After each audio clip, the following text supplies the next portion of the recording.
This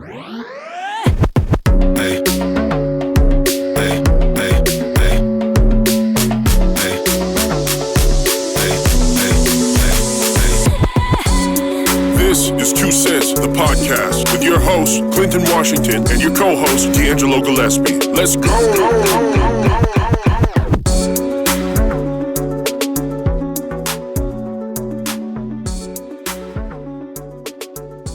Hey, welcome to the 2 Cent, the podcast. I am your host, Clinton Washington, or you can just call me Uncle Clint. Today's topic is misogyny. Is it time for men to be educated about misogyny? Or let's be real. Or do you think women are being too sensitive about our behavior?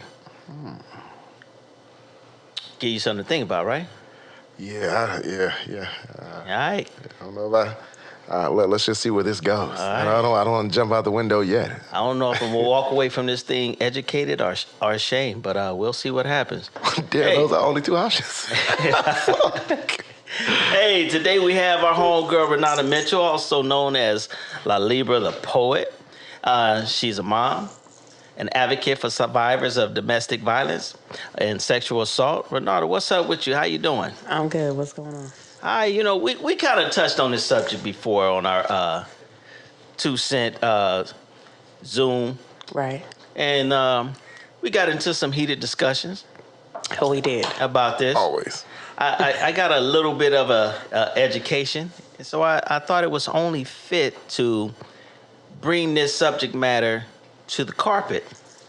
Okay. And I think it's more education that we as men need to gather about this subject and understand that the things that we do and our intentions may not be received. But, Renauda, we're going to get into this misogyny. Give us a definition of misogyny. Or your definition of it. Yeah, your definition of misogyny. So my definition of misogyny would be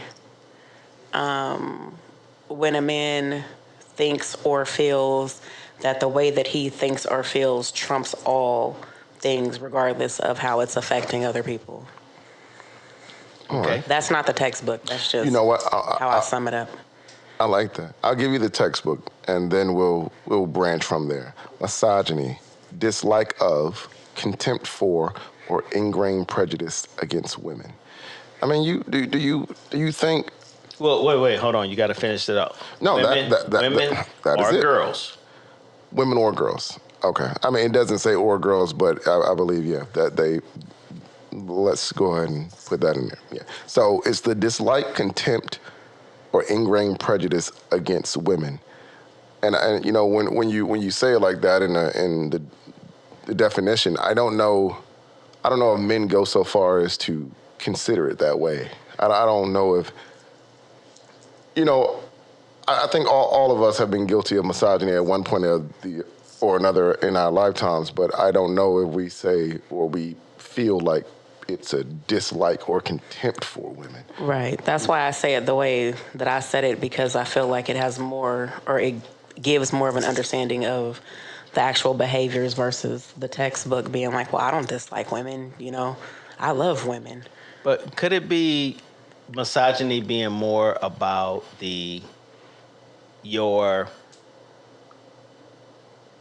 thought process? Or maybe it's what your intent is versus the impact of your intent? I would say that it could be the intent versus impact, but also there are a lot of people in what I would consider the more misogynistic people who don't really care about their impact or their intent. They're not considering that while they're moving through life and dealing with people. This is something that I found shocking and amazing when it came to defining misogyny. But it says misogyny is manifest in numerous ways, including social exclusion, sex discrimination, hostility, patriarchy, male privilege, belittling women, disenfranchisement of women, violence against women, sexual objectification. I'm sorry. I pronounced that a little ebonically. That's Misogyny can be that's found not- within sacred text of religion and Western philosophy and Eastern philosophy. And, that's kind of deep because when you think about it, if you're a religious person and you're listening to this right now, you kind of know what I'm referencing. It says a man will leave his father and mother and stick to his wife, right? Yeah. But then a lot of times when it makes reference to men, even in the Bible, we're not about to get into any religious talk because I'm not qualified for that. I'm Yeah, far I'm not. unqualified for that. But it refers to a lot of he. And you if you've ever read a lot of religious texts, except for some of the scriptures that were relating to women, in particular, it was always about he. He had the authority. He had the privilege. Women, if you wanted to read the Bible or teach the Bible, you had to cover your head. So is God a misogynist? Man, listen, you just said we are not jumping down that hole. I don't want to go down that road, but I wouldn't say that God is a misogynist because he didn't write the Bible. So Okay. man wrote the Bible. Man wrote the Bible. So all right, we're not gonna go. I'm gonna pull y'all all the way out of that goddamn neighborhood. Listen, we damn going down the street. We ain't going in that neighborhood. When you say misogyny, I think there's a lot of different levels to it. And listening to Clinton just say that, I don't know. Let's see. First, I guess we gotta say where we're going to approach this from, because there's misogyny in corporate America.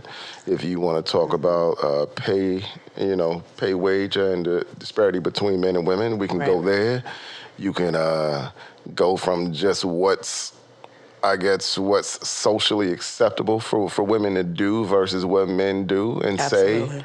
And then we can take it all the way down on we got to do micro macros here, you know what I'm saying? So all the way down to just flat out misogyny as far as, and when you say misogyny, I guess, were you speaking more so in just the way men treat women these days? I think that's where I was really going with it, because I feel like, especially if we're trying to have a conversation about it, a lot of people, it'll be harder to have the whole conversation and then have people really understand or identify their behaviors. So if you break it down to how you view women, how you treat women, how you view yourself versus women, then you can look at your behaviors versus being like, well, I don't dislike women, I love women. I don't set the pay disparities or whatever. It's. But I guess if you're complicit in it, then you could be seen as a misogynist. But people don't identify their complicity in almost anything. Well, answer me this. I'm being honest. I'm learning here. What's the difference between misogyny and toxic masculinity? Because it seems these days, and I'll go ahead and throw myself out there, anytime I say something that's sometimes it's just how the fuck I feel. It's not. I'm not trying to be rude or, and it's not even directed at women. But I've had people tell me, "Oh, well, that's toxic to say, and you're showing your toxic masculinity." And I'm like, okay. I don't see it that way, because I don't think it has anything to do with women. Period. But I guess you're on here, so you can help us. What's it? Misogyny, toxic masculinity. What's the difference? I think it kind of falls under the same umbrella, really. But I would have to have more of a example. Because I feel like there's a tendency, once something is popular, to kind of throw everything at it. Like, I don't like how you did that, so I'm going to say that this is that thing, and I don't think that that's necessarily fair. But you would have to examine your behaviors and really figure out if that falls under the definition of it. But also, like I said, there's the intent versus impact. You might not feel like it was toxic masculinity. You might not feel like it was misogyny, but the way that it landed on the person that you were interacting with or whoever overheard it might feel like, that was toxic or you're a misogynist. But now, this is one of the things, and kind of to circle backwards a little bit. objectification. Now, I'm a man, and I have some male chauvinistic ways because I was raised in a time period where a little bit of programming took effect to my upbringing. But objectification, I'm like, I don't understand this new term of objectification. It's not new. Well, it may not be new, but this is the thing. You have the things that we've been programmed to like. I like a big butt and a smile. I like breasts. But I don't know. Is that misogynistic? But the thing about it is, if I'm looking at a woman, I'm objectifying her based on. You're not objectifying her by looking at her. It's how you vocalize and if you're ogling versus looking at. Okay. If you're leering versus looking at. What's the difference? The difference is like when I walk into a store and somebody's like this and my eyes are up here. You know what I mean? Okay. Or you're so stuck in whatever is going on that you're not understanding that we're having a whole entire conversation. Or the people who feel like it's definitely okay to be like, damn, did you get it from your mama? Or some shit like that. Or what size are those? Shit like that. That's objectifying. I can see that as a problem. I get it. I've never been bold. I'm lying. I don't talk like that. They're out there. They're out there everywhere. And I experience it all the time. In my younger years, I was bold enough to say, hey, what size are those? Or make reference. I thought that was the way to spark up a conversation. What? Wowzers. That's not okay. Listen, hey, you know what? All of us at one time, we were young, immature, 19, 20-something year olds or 14, 15, 16-year-olds. We were immature. So y'all would be okay then? Would a woman be like, so what you working with?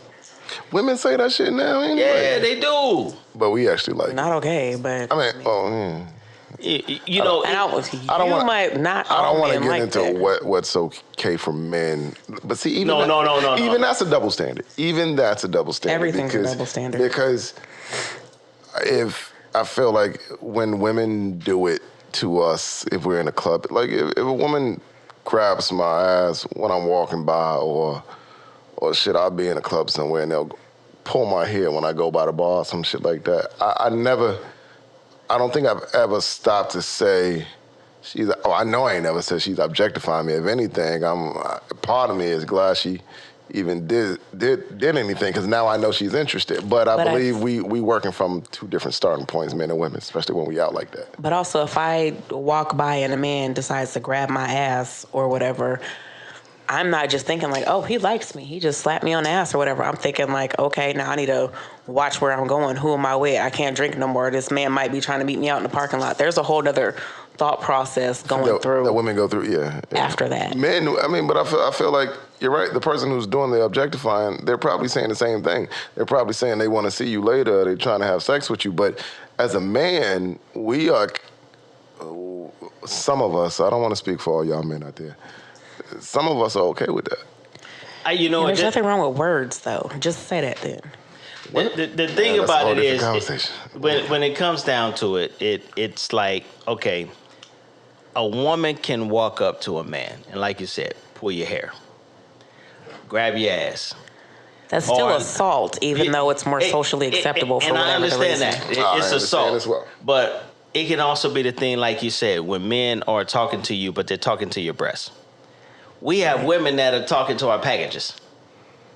We're being package checked. Yeah. Women are package checking. It happens. And should we feel objectified? You should. That's what's happening. I don't think our pride will allow that.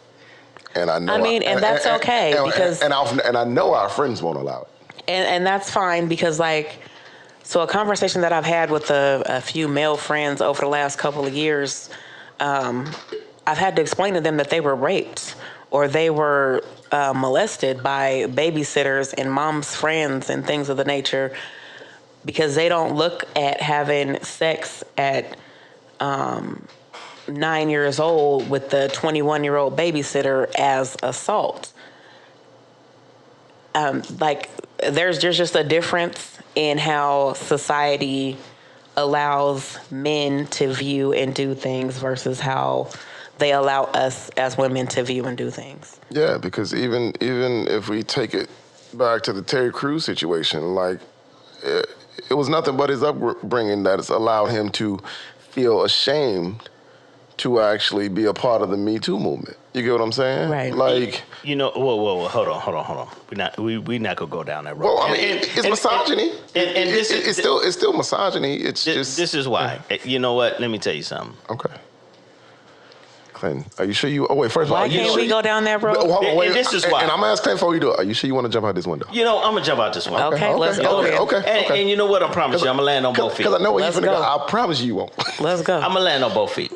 Okay, when a man like Terry Crews says that I was sexually assaulted We've had this conversation in private. by another man, okay, you are 6+ in height, 200+ in weight, bodybuilder, ex-football player, and at some point you felt that you was not going to say anything until someone gave you an agenda to ride on. Okay, so first of all, trauma is trauma, right? And it does not affect him differently because he's a man. It affects him how it affects him because he is a person. So if it was a 6'3" woman who was 350 pounds, is she not allowed to be like, you know what? I'm not going to say I was sexually assaulted because I should have. It is my physical position. I should have been able to stop it. Like, that doesn't make any sense. And it's also like a lot of people don't believe that men can be sexually assaulted. And that's not a fair stance to take. And just because you feel like, so maybe he wasn't violently raped, but also people make people feel like just because you did not fight back or you did not go through this or that, then you can't sit here and claim rape later on. What it was is there was a space where he felt comfortable to tell his story. Like, what happened to me when I was almost 17 years old, I didn't talk about until less than a year ago with anybody else. Okay, so let me stop you right there. For people who need this outlet, do you mind telling your story about what happened to you when you were 17? So the June before I turned 17, I went with a family friend. He had a street team. This was like, I was 17, so this was like in 90-something. We would flyer people's, there wasn't no internet like that. It wasn't no Facebook or anything like that. So to get your product out or get people to come anywhere, you had to do flyers. So we had a street team. We were all teenagers, would flyer whatever neighborhood he picked us up. And you got $1 a flyer for putting out, put them on people's doors and cars and whatnot. This was like a trusted family friend, somebody who I considered like an uncle. Like, I called him my uncle. And from what I understood, we were going to meet the street team. And he had picked me up first. And he was like, oh, wait, I got to go grab the flyers. So we went to go get the flyers. I had to use the bathroom. So I went to use the bathroom. He was like, oh, the flyers are in the room. He was doing something on his computer. It's like, the flyers are in the room. Can you just go grab them real quick? I'm finishing this up, and then everybody else should be here. It was supposed to be like 6 or 7 other kids, like my age. Right. Nobody ever showed up. Basically, he came in the room while I was looking around for the flyers. They were not where he said they were. And he assaulted me, sexually assaulted me. I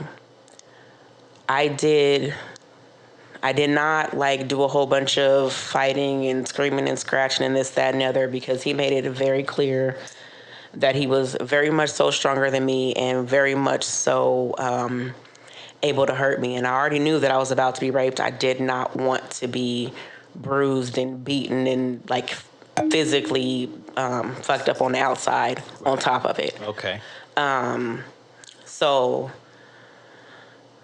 because of this, like, I didn't tell anybody because, like, all the shows that we used to watch on, like, TGI Friday and stuff like that, they all had an episode about not going to the stranger's house. Like I was a model back then. I also modeled for him. He was like a photographer. Right.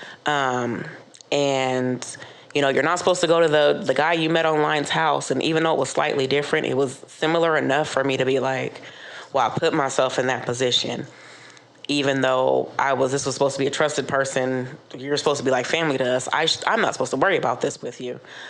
And then because I didn't have no big knockdown drag out with him, it was also like, well, you know, I felt like, well, if I didn't fight for me, then what would be the point in telling everybody so they can try and fight for me after the fact? This is not necessarily what I was thinking, but this is what I understood was going on in my head after I've done some healing on my own. From there, like I didn't tell anybody. I went home, I took a shower, I pretended like, or not a shower, I took a bath, was sitting there like scrubbing myself raw, trying to make it go away, and then I blocked it out. Like I knew that it happened, but all the details, like I blocked out until someone else was telling, they were talking about their story, and a friend of mine who had recently just like did a chronological order of all the abuse she went through from 2 until basically 18. And it was a trigger for me. So like her talking about her stuff like made me start thinking about the stuff that I went through, all the things that I buried that I didn't remember. The only thing that I knew was that when I would hear his name, I would have this like mini panic attack. That was the only like residual thing going on for me.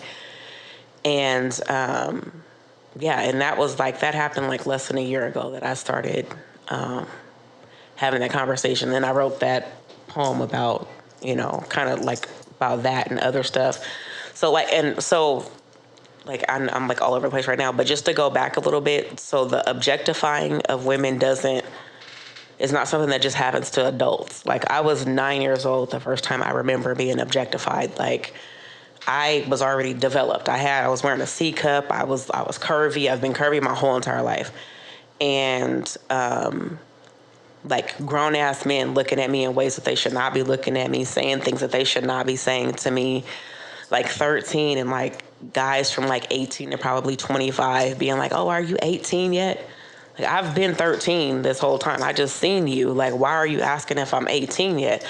I didn't know like the extent of it, but I knew that I didn't like it, you know, and I didn't know that really I should have been telling somebody, this man keeps asking me if I'm 18 years old or not yet. Like I didn't know that, like, you know, you can warn your children about how to be safe and all these things, but there's things that, I mean, you might not necessarily be able to warn them about, but then you don't want to tell, like you're stuck between this hard place. You don't want to tell your 9-year-old that if a man says this, or anything that sounds like this to you, you need to come tell me. But then at the same time, you do need to tell your 9-year-old that. And it's like, where do I find the balance for that? Because although my daughter's not as developed as I was then, but she's, you know what I'm saying? She's not a little frail little 9-year-old. So like it's triggering for me. Just looking at my daughter is triggering for me because I remember what I went through when I was her age. You know, it's strange. You mentioned that about your daughter. This morning I had a conversation with my daughter, and she wants to, I asked her about going back and doing personal training. She's a cheerleader and stuff like that, and we've been in this COVID thing. And she was like, yeah.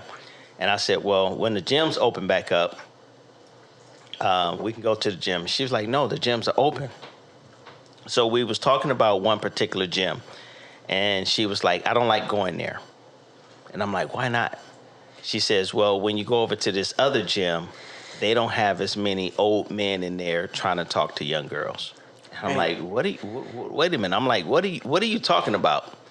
And she began to explain to me how men find a reason to try to hold a conversation with her.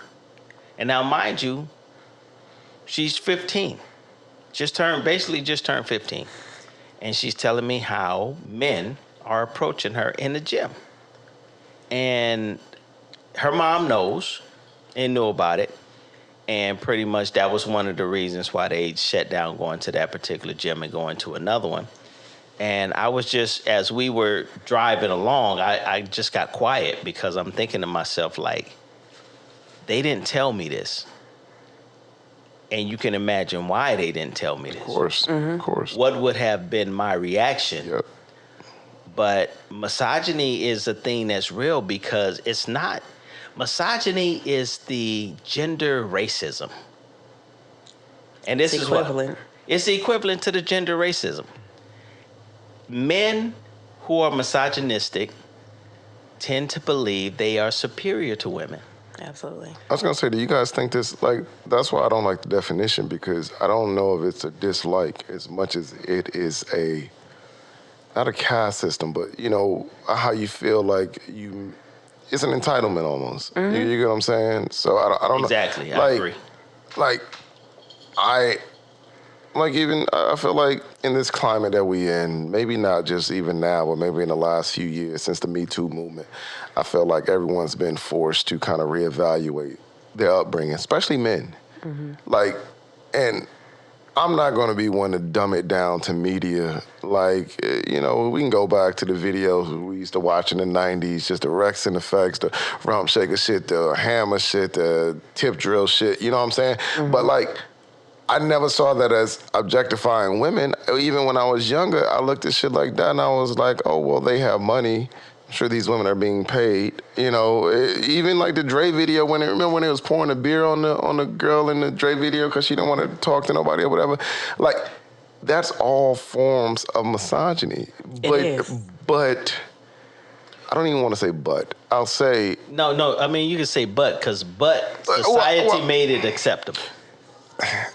I truly believe that, you know, I don't know if it is a mind state we was in, or because I'm sure the images we saw in the video, these women are being paid. I'm sure they are contracted to do exactly what they're doing and paid the right way.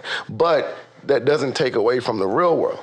You know what I'm saying? We see that, and I don't think that me and my partners did it in Atlanta, but I'm guessing that shit happened. And the only reason why I say we didn't do it, because we ain't had no fucking money to do it. But if we had that kind of money and we had those type of women around us, then of course we want to be like our heroes, our superstars we see out here. I mean, I can imagine it. So let me ask you this question. There are a lot of...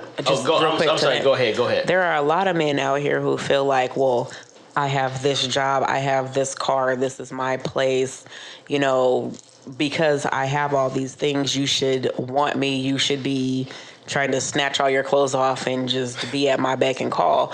And even though they don't say it like that, that's how they feel. Like, I am the catch of the year. Why is it that you're trying to act like you don't want me? Oh, you're just playing hard to get. You do actually want me. Like, they don't have it in their mind. Like, it is very much so possible that I just don't like you. But it's a real slippery slope. Watch this. In real life, I think I'm a good catch, right? Not enough to where everybody should want me. Wait, a good catch of what? Hey, listen. A good catch of what? So on paper. Listen, we're not gonna. On paper. Oh, first of all, on paper, I'm dynamic, sweetheart. Okay, so I'm saying, on paper. On paper, I'm dynamic. Okay. Right. Cut it out. Now listen, but this is not about me. This is about misogyny. Don't get me to be a misogynistic. But you just brought up you. You said you feel like. I say that because isn't that misogynistic? You bring up you. Hold on. Is it? I think that's more like of an ego or. All right, hold on. We know he got a big ego. Okay, but we got a big ego. We're talking about misogyny. Now, I don't think it's misogynistic to, and I implore young black men all the time, guard your time. Know your worth. Women ain't the only one who need to know their worth out here. Right. Guard your time. Know your worth. Know that, you know what I'm saying, you're impressive. You can be impressive. You can feel that way. You can feel that way, King. You can be that if you want to. I don't believe just because you're in a good situation and you know you're in a good situation and you do feel like a lot of my partners out here feel like they the dude. Especially coming from where we came from. Right. But I don't think, and I don't want to speak for you or women out here, but I don't personally know any guys who think we are God's gift to women to where they should. So I know guys who personally feel like they are we God's gift to women, and we should all be. We gonna throw a red flag banging on that the door. one. We gonna throw a red flag on that one. I just say I don't know any. I ain't say. No, I'm just letting you know, because a lot of people be like, well, my niggas ain't like that. Yeah. You know what I'm saying? But like, they're out there. Hold on. Everywhere. I promise you. Stop. We gonna throw a red flag on that because evidently he hadn't looked in the mirror today, and I saw him. He's in completely denial of things that I know about. But anyway, so you're saying that he's that guy? First, you know what? I'm just asking clarifying questions. Y'all ain't never see me press somebody in y'all life. I am not gonna violate the snitch code, but yes, he's that guy.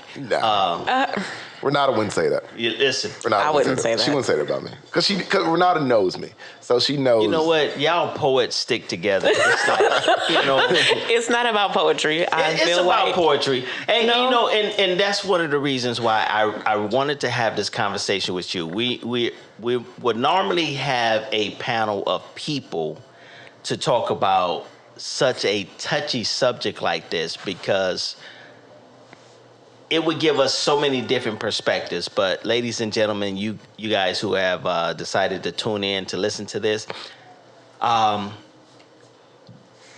has seen some things. She's experienced some things.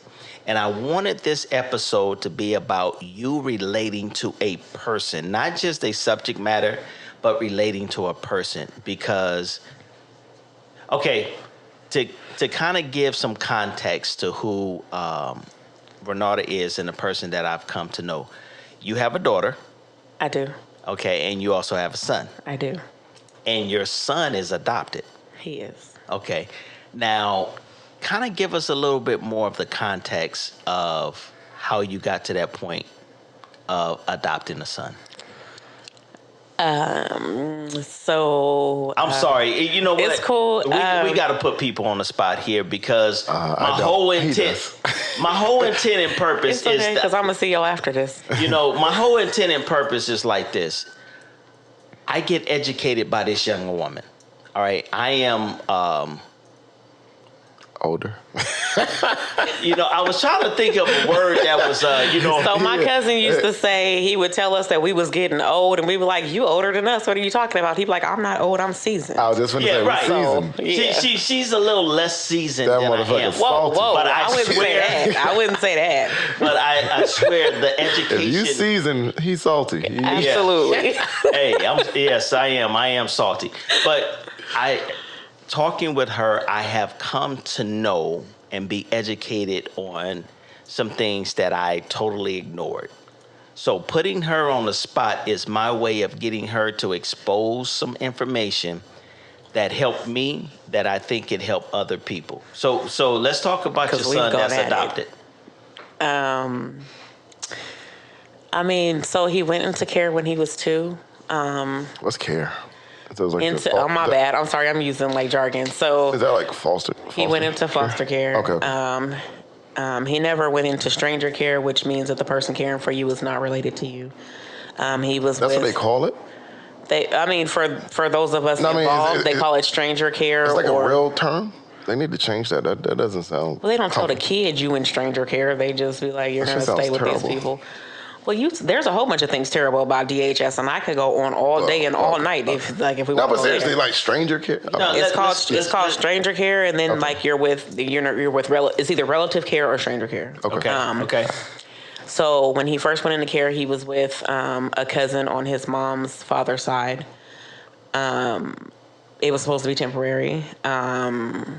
She was given some time to get herself together. That time lapsed. They gave her more time. That time lapsed, and then they severed her rights.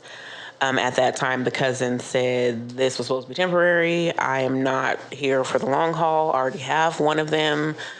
One of them, as far as a foster child. One of her children. She has 5 children. You guys are all related, though, yes? I'm not related to her by blood, but I grew up calling her my cousin. Okay. No, my son's biological mother is my first cousin, but her cousin, who was like, "I'm not in this for the long haul," is her cousin. Oh, you're giving us a different scenario. Okay. Right. So her cousin was actually adopted into that family, and she adopted one of my son's siblings Okay. a long time ago.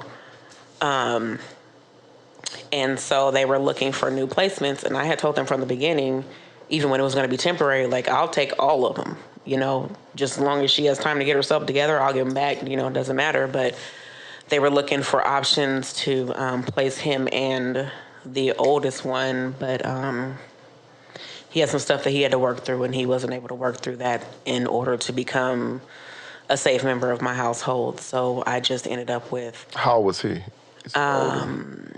Or is he? When now what year is it? He's 20. Okay. He's born on New Year's Day, so that's how I'd be like, what year is it? That's how I know. So he's basically an adult at this point. He's an adult now, but I've had my son for a little over 6 years. Okay. And so he was about 13, 14 when I was, when I actually first was when looking into taking them, he was about 12, 11 or 12 or 13. So it got to the point where they severed her rights, and they asked if I wanted to move forward with adoption, and I was just like, well, of course, like, that's my family. We don't want him out here with strangers not being able to identify with who his family is. So I adopted him. Okay. That's what's up.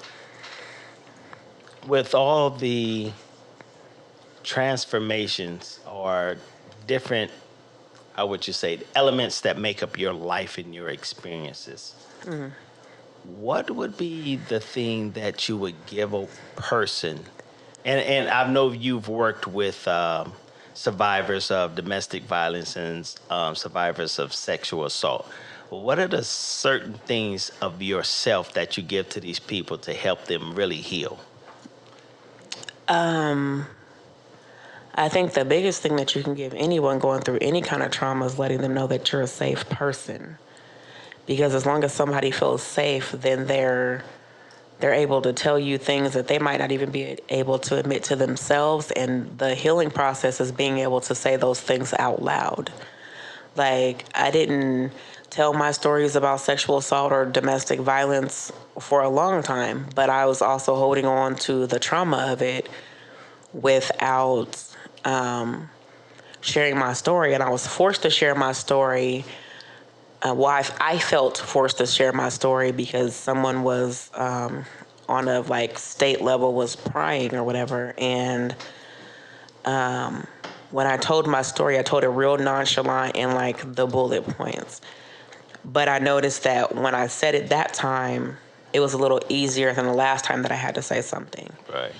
And the more that you share your story, the more it is, it's easier for you, the more it heals you, but also the more people it reaches, and it gives them the opportunity or the safe space to be like, you know what, I was sexually assaulted too, or I've been in this domestic violence relationship, or people don't even realize that they've been sexually assaulted or that they're in a domestic violence relationship, and you sharing your story helps them.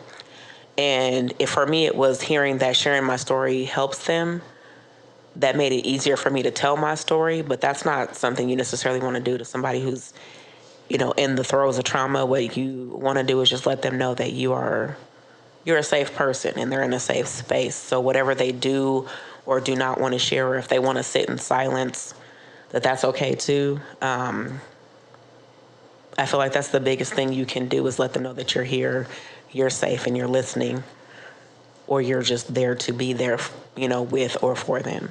I have a question. Mm-hmm. With the onset of the Me Too movement and people feeling empowered to actually tell their story, can you speak on, I guess, the other side of it?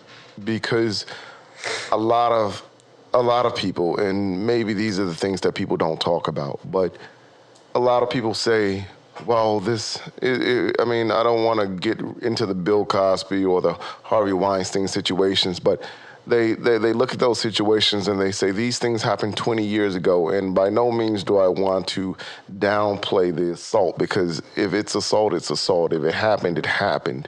However, now people come in and they say things like, well, you're just trying to tear down this man's legacy. And if we are all believing that people change, I I don't believe necessarily Bill Cosby is the same man in 2020 that he was in 77, 78, but it happened. So for people being comfortable enough to share their stories now and the backlash they're getting, I guess, can you speak to that? How do you feel like now? I guess, should we look at these predators as they were now? Do you understand that things have changed? Do you feel like prosecution is still necessary? And I'm just asking. Okay, so you know what? I like that. I'll say this. At the end of the day, I'll take it to somewhere where people feel like they can understand it better. If somebody kills your mother in 1980 and you don't find out that it's them until 2020, fuck them forever. Absolutely. Okay. So it's the same thing because I like the analogy. when you traumatize people, rape is trauma. And a lot of people who haven't been through trauma don't understand what it can do to you. Okay. Right. And it can be, without the proper help or support, people kill themselves. People end up with all kinds of mental disabilities, and mental health issues. I want to take that back. Not disabilities, but mental health issues. People don't properly parent their children. I am a hyper vigilant parent because I've been through trauma. So I could be sitting here with y'all, and if my kids were here, I'm one eye on them because you might have a friend here that I don't know that nigga. You know what I'm saying? So, you know what I'm saying? Even though y'all are like, no, he's cool, he's this, he that, he's a preacher, he's a school teacher. I don't care. I don't know him. Yeah. You know what I mean? So I'm super hyper vigilant, and that's a result of my trauma. So if you raped me in 1980 and it's not found out till 2020 because I was too scared to say that you did this to me because you're a powerful man, or I view you as a powerful man or woman in whatever sense, because powerful to me might not be powerful to you. Yeah. Or powerful to me might not be powerful to her.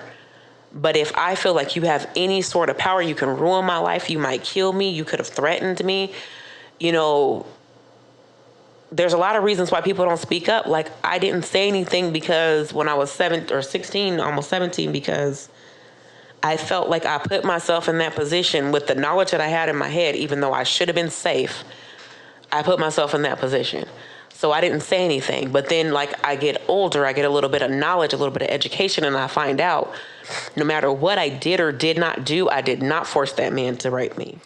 And then once there's a platform that says these things are not okay, and I'm reaching y'all by the masses to say that these things are not okay, then there's people will be like, people think that, oh, so-and-so is just saying something to hop on the bandwagon. I'm not hopping on the bandwagon.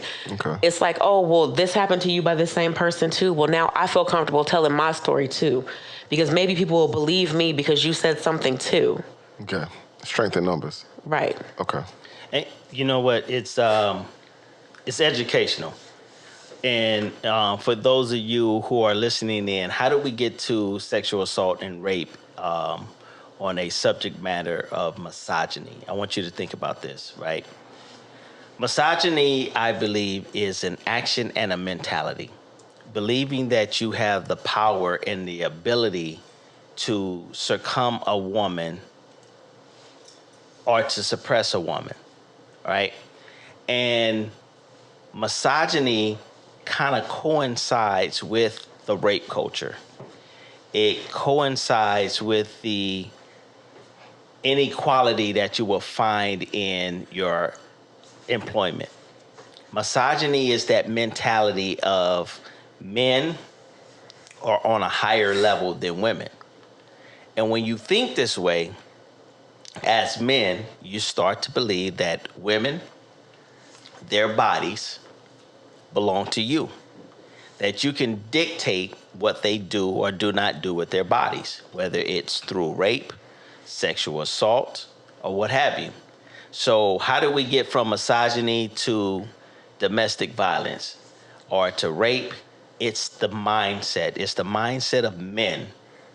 And we've been there. I can honestly and openly admit that one of the reasons why we're having this podcast about this subject is because I got educated on my behavior and the programming that I went through for years to think that things were supposed to be a certain way. And even as a father raising a daughter, 15-year-old daughter, and I tell her, don't make yourself a victim. And I have a problem with that so much. I have a problem with that. And because of your education in that and educating me on that, I started to look at certain things, not all, but certain things. And I go, you know what?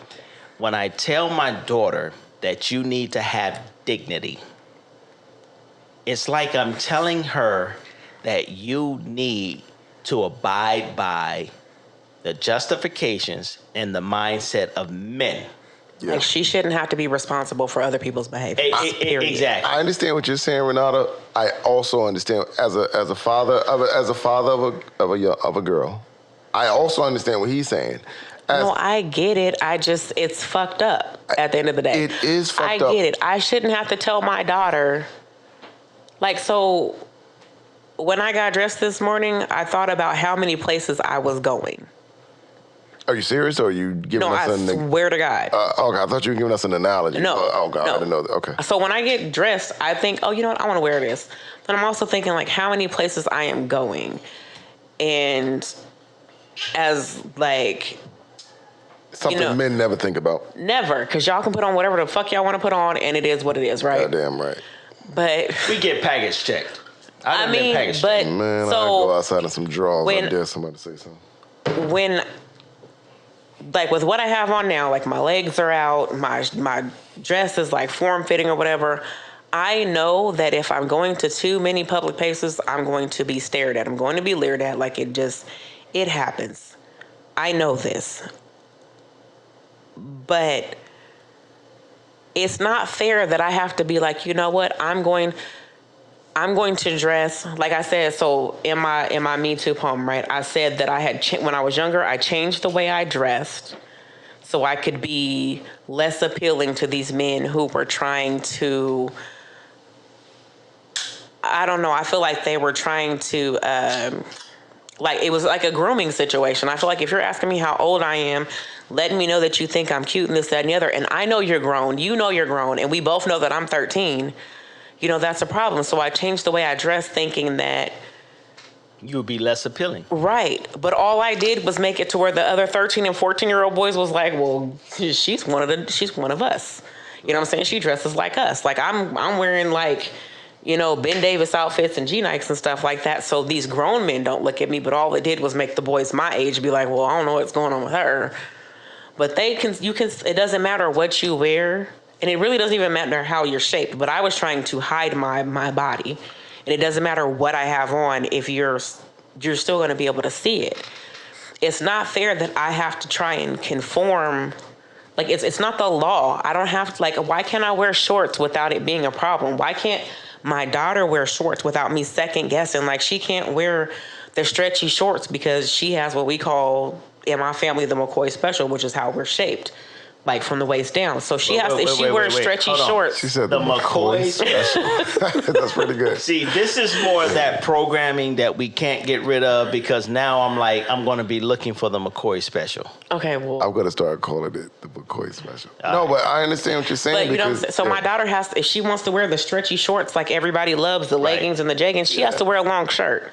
Yeah. And that's not fair for her when she wants to wear a tank top, but she's 9 years old. She's not understanding. And I don't want to be like, well, you can't wear this. So people who can't control themselves are going to be looking at you. And I'm putting more responsibility on you as a 9-year-old than I will on a grown ass man who should be able to control himself. And if he can't, somebody need to come get this motherfucker because that's a whole entire problem. No, I understand what you're saying. I have a daughter and she's in band and she asked me, could she have some of those short, like the tight shorts that they wear in band camp for the summer. Before I could say anything, my twin brother told her no. You're not wearing those. That's a trip because it's the same shorts that are worn by high school volleyball players. Man, look. And it's comfortable. It's whatever. But when I see it as a man, and this is when I have to question. As fathers, this is all we have. As fathers, all we have is to say no. But that's all we have to say no. All we got is to say no. And daughters are like, you know what? That's not That's fair. all we got. But see, this is the problem with that, and I would have to be open and honest. This is the problem. Are we securing our daughters from the objectification of other men, or are we securing them from the men we know who we really are, deep down inside? I don't think we can secure them from being objectified because we are not. No. That's not what I'm saying. Like in your mind, Are we is that what you're trying thinking? to keep them secure from other men, or are we more? I don't know how to. So my opinion is, I think that men are trying to protect their daughters from the men that they know are out there. Yeah. Okay, is it the? Then again, you know what? You know what though? I would like to think that I don't know. I would like to believe I don't know any men who would do that. But you know that they are out there, though, right? Okay, but wait a minute. So, are we protecting them from the men that are out there, or are we protecting them from the men that we truly are deep down inside? I don't believe we're protecting them from the men we truly are because I don't look at women of that age. No, we're not talking about of that age. We're just talking about our objectification. Nah, of women. because I ain't never looked at no woman and thought that she was one way because of how she was goddamn dressed. But I ain't trying to be funny, and I know that sounds like some shit. That just sounds like some bullshit. You see, I agree. I hear what you're saying, but you gotta understand, man. Like, man, I'm from Atlanta, man. Don't nobody got on no clothes. It's hot as fuck. It's humid, man. Don't nobody got no clothes. And speaking to a young lady because she don't have on a lot of clothes, you gonna get your ass humbled quickly. Listen, you know what? That sounds all good. I'm not trying to be funny. That sounds all good in the world of fable, but you know what? I ain't about being cursed out. Let's be for real. Shit, it don't feel good. Men, you walk up to a woman, and 9 times out of 10. And there are very few men who do not objectify a woman when he's looking at her, because we have been taught to look at the hips. But Clint, when you say objectify, you mean objectify to her face or with you? I think he means internally. Okay. If we're talking about internally, I totally agree. If me and you are riding down the damn street in my truck or yours, and we see a woman, yes. The conversation I have with you will be different if Renauda's in the car. I'm being honest. If Renauda's in the car, we are not going. If Renauda is in the car, we are not the woman we saw earlier. The one we saw earlier. Okay, check it out. I said something. You made a comment also after I said something. And listen, with Renauda in that car, we probably make a comment. But Clinton, it is not the comments that we made with just you and I in the car. I'll say that. Let me say this. Are you sure? Hold on, wait a minute. Let me. You're say right. this. If you was in the car, I'd probably make the same comment. Clinton, right. Clinton is because older. we have a different relationship. I'm single. Let's cut out this older stuff. Okay, no. I'm single.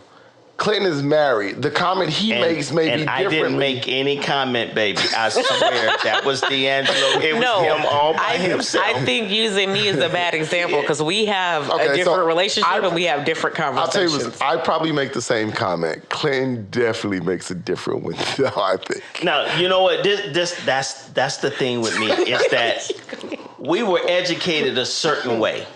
You know, when I wanted to know about sex, I went to the thugs out on the street. And I call them thugs out on the street because my boys would tell you to this day they were thugs out on the street. Sex. And I learned from my mom. I learned from the dudes on the streets. You know, I have some very weird stories that I would tell, and I'm not ashamed to tell them. But when I wanted to know about sex, I wanted to know why was I hearing them noises in my mom's and my pop's room. I went to the dudes out on the street. And they was more than willing to educate me, and they educated me in a way that is very disturbing to this day because I would. hey, you know what? Some of it was close to examples, but I'm gonna leave it at that. But you know, I wouldn't educate my son the same way, but it's at the same time. You wouldn't? No, and this is why. My son is 11 years old. Okay. He's at the peak of innocence. Is that the peak? It might be. That's what I was hoping. It might be because 12, I think 12 is probably when I actually. No. I think I was 12 when I figured out. No, Renauda, you're right. I thought 11 and 10 was the peak of innocence. But Clint, you know what? I think we were late bloomers. I think we were. No, we wasn't late bloomers. It was a different time. It was a different time. Okay. And let me tell you why. Way more access. I didn't find out. That is traumatizing. I didn't find out where to put it to probably 12 or 13. No, so 12 or 13. My son is 12. But he probably know where to put it. No. So listen. I'm just saying. I thought at 10 and 11 years old, I had a few years before I was going to have to talk about sex with my son. I thought that too. And I found out that I did not have that time. I was actually late. Yeah, exactly. And then I find out that he has a better porn collection than I do. Man, shut up. No, that part. I swear to God. Yeah, you know what? The phones and all of this access to the internet. I'm like, how does it? See, we didn't have that. I used to have to go in my father's closet. No, my father had a subscription to Playboy, and I used to have to go in his closet and climb to the top. That's where he had all the. I remember LaToya Jackson was in there, and all of that. Listen, man, Playboy was real back then. I remember that issue, but it's so funny because these young boys are finding out about sex, and I'm sitting up here thinking I got years before we got to have this conversation, and I come to look at his digital footprint. Oh no, he leaving it on that. They don't know that they need to erase that. I'm gonna teach CJ how to erase it. I promise you I am. Don't do that. But the thing about it, he erased it where he had no pages available. Yeah. But he didn't know about the history. Oh no, you gotta erase the history. Come on, CJ. I got you. I'm looking at my man's. Don't do that. Hey, but you know what? He still had a form of innocence because it said Spider-Man fucking brunette. And I'm like, oh my God. You know what? Hey, listen, I'll take that. I'm not going to shame him for his... Hey, you know what? I'm not shaming him. We had a long... I'm not saying you are. I'm just saying. We had a long drive and a conversation. And one of the things I told him, I said, listen, I can't talk to you like you're my baby boy anymore. Now we got to have men conversations. And his head was just down the whole time. He was embarrassed. And I said, because of the law, I can't show you my porn collection. And his eyes lit up. I said, the minute you turn 18, you get to have my porn collection. And he was just like, that kind of just broke the ice between us. Let me tell you. Hey, but you know what? I don't want to steer too far from this conversation. We talked about misogyny. I got a question. I got a question for Renauda. What's up? Not to bring you back to this, but I'd like to know how it ended. So this gentleman, I say that term loosely. Right. Did you ever speak to him? Did you ever I don't want to say confront, because I think people have taken that word and made that shit into something fucking a carnival, like a spectacle. It's not a fucking confront when you're an adult. It's a conversation. The sexual assault? Yeah. Did you ever speak to him again? No. After that day? No. Okay. And I don't know that I can. No. Believe me, I understand. You know what? I only ask because Brianna told me a few weeks ago, you don't tell people how to grieve. Right. And though I just, like, when people think about overcoming traumas and addressing traumas and moving, not even moving on, just getting through, I don't know if that is necessary. And since you say you haven't spoken to him, do you believe, like, in even like mothers where their children have been killed, they write letters to the murderer? Do you believe that part is necessary for closure? If you don't, you don't. If you do, you do. I just wanted to ask. I believe it's necessary if you feel it's necessary. There's only one time in my life where I felt I needed closure, and that was with my domestic violence situation, because I had no idea what I did. That's a different situation, I guess. Yeah, a whole different situation. I was in a relationship with somebody, and 5 years into it, he decided to get violent. I'll let Clint decide if he want to Okay. go down that. Well, okay. So you say you did need closure with him. You were with him for 5 years. I was with before he him for about 11 years, but it was 5 years before he put his hands on me. So wait, hold on. What do you feel like changed? Hold on. Go Hold ahead, on. Clint. So you said at 11 years, but at 5 years is when he put his hands on So you. some context, we started when we were teenagers, like Okay. very young teenagers. And Okay. it was on and off. It was one of those, you move out the neighborhood, you break up type situations because Okay. there was no Okay. cell phones and Facebook and all that good stuff. So, yeah, it was some moving back and forth in and out of each other's neighborhoods. And it wasn't until like I turned 18 that, because he was 2 years older than me, that he put his hands on me for the first time. And it wasn't, I don't want this to sound like I'm rationalizing. This is just my train of thought while I'm going through this. It didn't happen regularly. Like it happened that first time and it didn't happen again for like almost a year.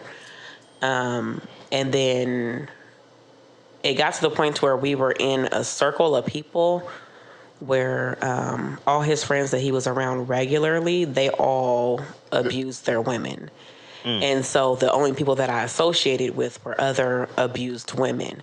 Wow. And there, as far as like last time I checked, there wasn't like a textbook term, but I called it like the mob mentality of abuse because there's this group of men who only allow you to socialize with their women, the women who were in this, like the first wives clubs, basically, because they all had us, but then they all had other women, and they would have these groups. How did you know they were being abused? Did they confide in you as well? Oh, no, I could see it. So here's the thing. I was the one who barely had a bruise, a mark, or whatever because he liked to slap or he would push or every once in a while there'd be a punch or whatever. But then I was thinking, okay, well, like mine's not that bad because her over here, she has like permanent black eyes.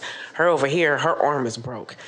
This girl over here, he keeps beating babies out of her. Like, what's going on? It's like, and then I'm sitting here thinking like, well, how am I supposed to complain when all like he slapped me the other day? So but you got the good one out of it. Right. Like I got the light-handed one. Okay. You know what I'm saying? Out of everybody. But it like, and then these were women who were constantly in emergency rooms, constantly losing babies and like whatever else. And I wasn't going through it like that. So I felt like I didn't have room to complain in my situation. Not to excuse this dude, but you say it happened after 5 years. Was there something, and I'm just asking you, you were there, was there something that, and I don't even know if you can say this. I can answer the question a without you catalyst or having a to trigger. ask it. You know what I'm asking? Yeah, like is there something that happened that personally made this dude feel like, not even that he needed to do it, but he had some kind of trauma in his life? So, I mean, he's had all kinds of trauma. And, like, it took us a while. Like, we talked to this day, and we're actually okay now. But, like I've told you before, he put me through a whole bunch of shit. Yeah. So, what happened was the first time it was a slap. And it was a slap because his cousin lied to him and told him that I was cheating on him with him or attempting to. So why are they fucking playing like that? What's funny about that? That's funny? His cousin's like a whole entire bitch. Was it a joke though? No, Was it a joke? he was dead ass. No, other dudes don't want to see dudes happy.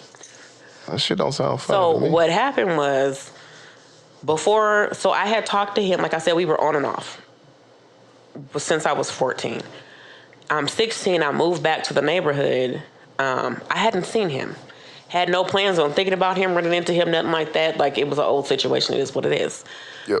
I met this guy who asked for my number. We talked, and this is that and the other. Back, this is the 90s. You know what I'm saying? So, actually, no, I was turning 18, so this was like 2000. This was one of the next times we was together, about 2000. This guy asked for my number, didn't think nothing of it. I used to give people my number all the time. Like, they'd call and I ignore them, or they call, we talk, whatever. Didn't matter.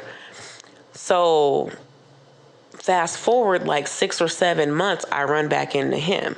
Okay. So I guess apparently in my absence, he's talking about that I'm coming over. And the cousin is like, oh yeah, I know her. Really? Yeah, she gave me her number. We kicked it, we this, we that, blah, blah, blah. Were you seeing his cousin? I was not seeing his cousin. Okay. I gave him my number at the corner store, and I never heard from him again. All same neighborhood, I guess. Same neighborhood. This is a densely populated African-American neighborhood. In Portland.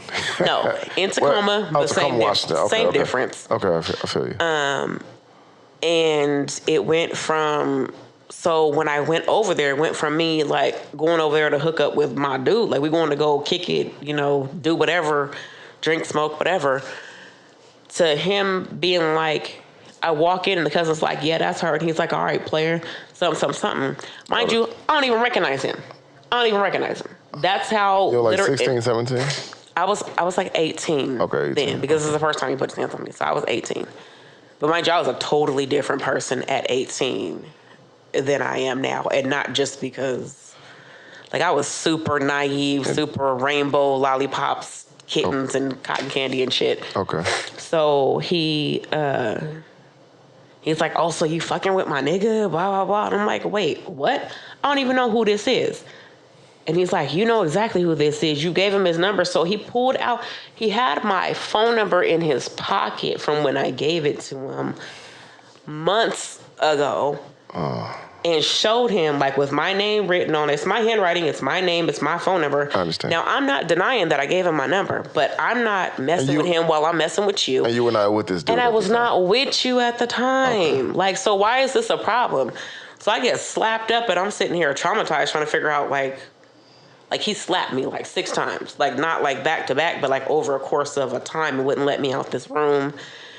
And I'm trying to figure out, like what is going, like, is he really hitting me? Like, what is going on? What did I do?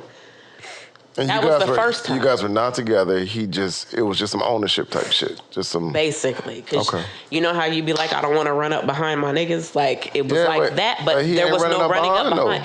But his cousin, who is like one of his best friends. That's how he presented it. Okay. And he's going to believe his boy over me, like. Yeah, but why not just send you home? Matter of fact, fuck send you home. Why even invite you over if you feel like that? Because he wanted to be like, this is who you talking about? Because like now, you know, you can show a Facebook or whatever and be like, her? We didn't have that back then. So back in the day, he just needed to be sure. He wanted visual confirmation. And now his pride is fucked up. Right. But then he didn't let me go. Like nothing. Like it was like, I left, he apologized, said he was drunk, blah, blah, blah, blah. I fell for the bullshit. And then nothing happened for a very long time until the next time. Like, I got hands put on me because I was wearing shorts and somebody else was looking at me like they were interested. I didn't see that. I don't pay attention. If I'm in a relationship, I'm not paying attention to who's looking at me like what? I'm only looking at you. You know what I'm saying? I got hands put on me because I had on these house shoes. They looked like flip-flops when somebody came over to the house and I didn't know was coming over to the house. I got hands put on me because his friend was looking at me while I was having a conversation with my mom. Like, and then so as we like we parted, I left him. And we had it was all kinds of stuff, but I asked him, like, what was the problem? What did I do to you? And eventually he was like, at first he said, oh, there's a such thing as being too good to somebody. And, you know. Nah, that's ridiculous. Well, I mean, and we got past that because at the end of the day, he was like, I found out, like, after doing some more, like, exploring this, that, and the other, I was going through depression. I was an alcoholic. I had all this stuff going on. None of that was your fault, and you didn't cause any of it, but that's just how I responded to things.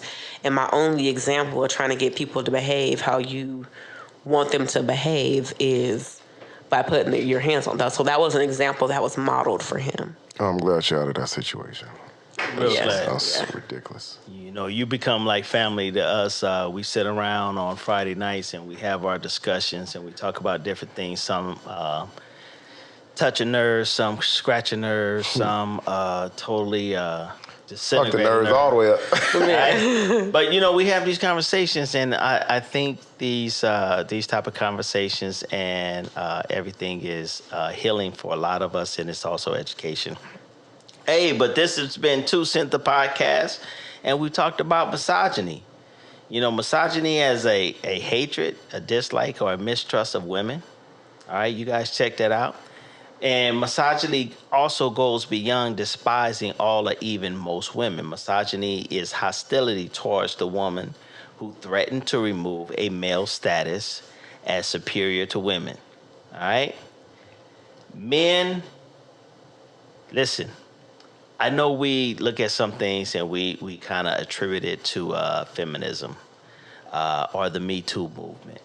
But you know what? This is time for us to sit back, relax, and listen. All right? Absolutely.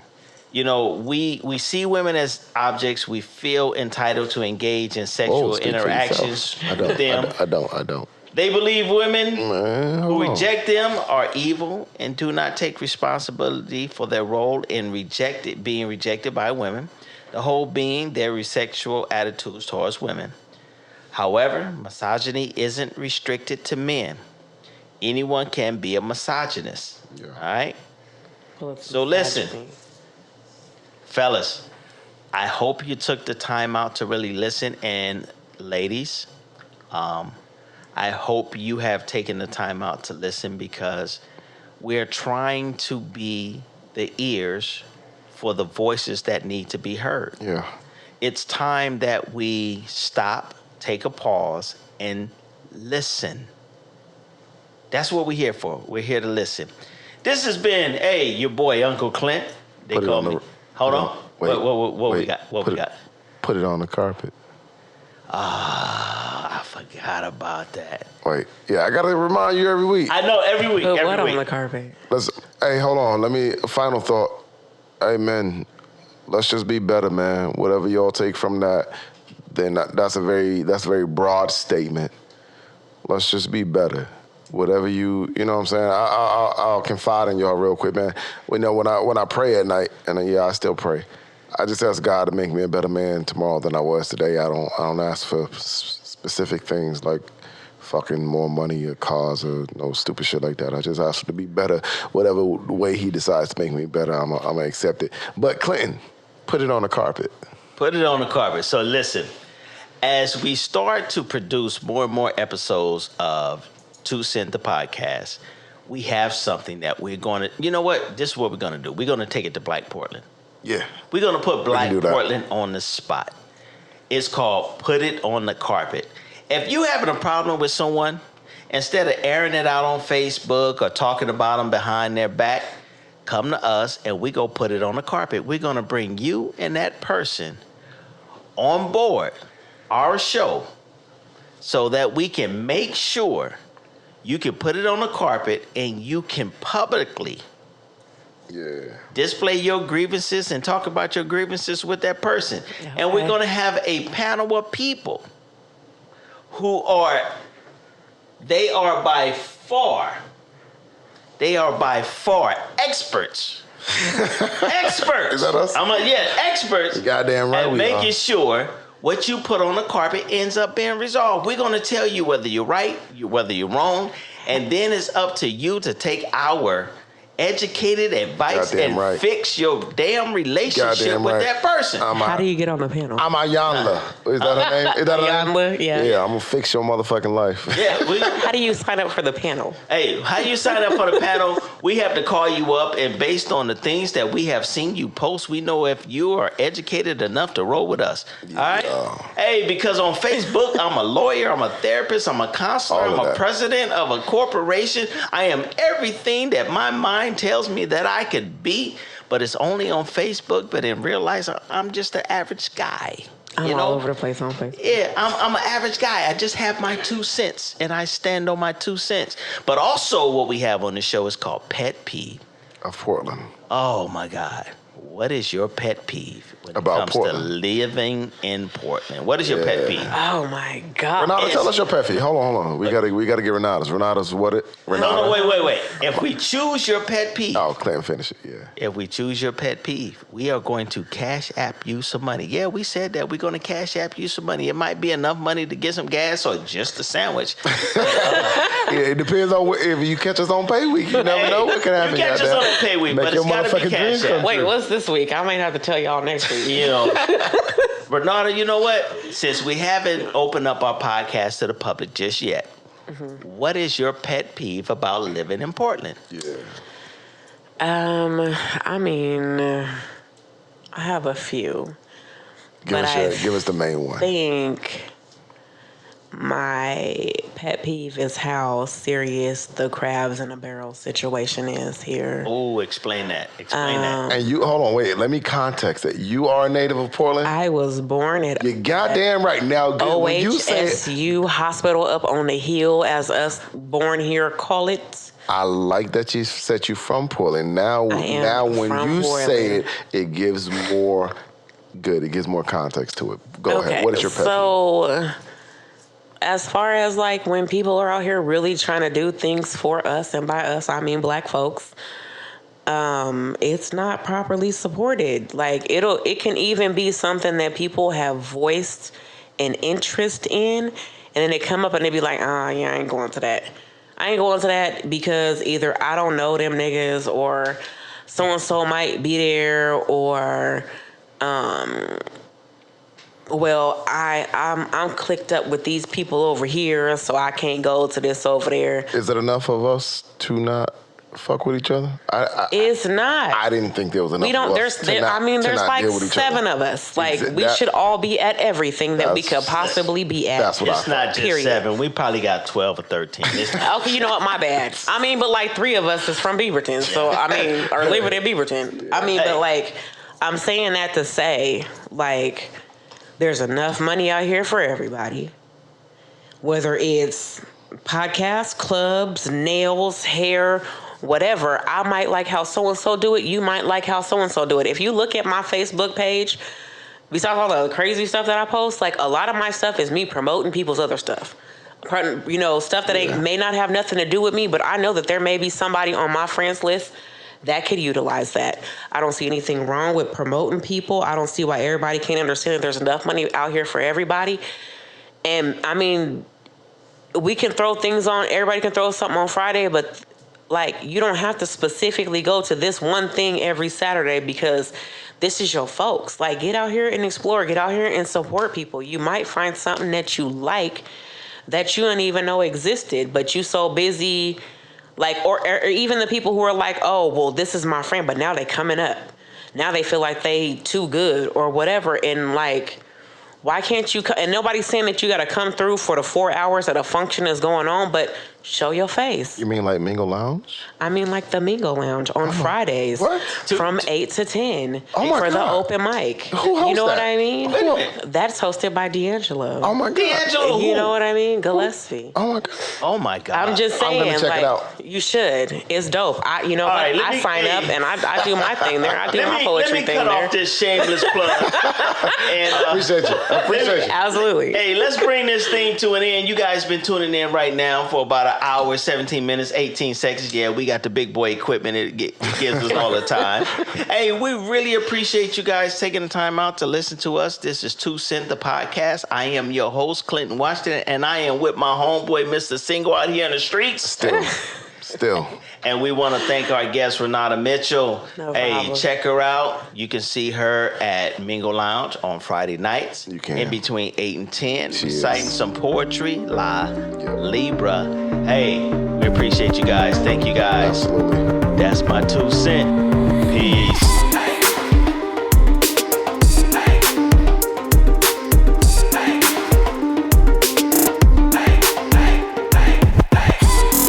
This has been 2 Cents, the podcast, hosted by Clinton Washington, with co-host D'Angelo Gillespie, brought to you by Underway Entertainment and Pound the Pavement Productions. Thanks for listening.